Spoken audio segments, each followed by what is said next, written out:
niyə mənim insanlardan bu mənada heç bir zaman heç bir gözləntim yoxdur. Quran-Kərimdə Yasin surəsinin 21-ci ayəsində nə deyir? Sizdən heç bir muz gözləməyənlərə tabe olun. Mən insanlardan heç bir muz gözləmirəm, heç bir mənfəət gözləmirəm.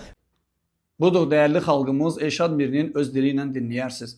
Adam dəfələrlə deyir ki, mən Elşad Miriyə çağırmıram və Elşad Miri olaraq heç kəsdən bir mükafat istəmirəm. Lakin Yasin surəsi 21-ci ayəni gətirir, hansı ki, ayə peyğəmbərlərə aiddir. Allah Teala buyurur ki, İttəbi'u mən lə yəsəlukum əcran və hum muhtədun. Sizdən heç bir mükafat istəməyən, özləri də doğru yolda olanlara tabi olun. Düzdür, bu ayələr peyğəmbərlərə aiddir.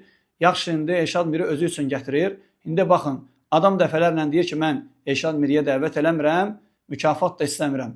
Bu ayəni onda niyə gətirir? Sizdən heç bir mükafat istəməyənlərə tabi olun. Adam insanları özünə çağırır. Allahın kitabına deyil. Lakin Allahın kitabına çağırıram adı ilə bilməyən insanları aldadır. Allah Teala bunun və bunun fətva aldığı o ölkədən kənarda olanların şərindən qorusun bütün müsəlmanları.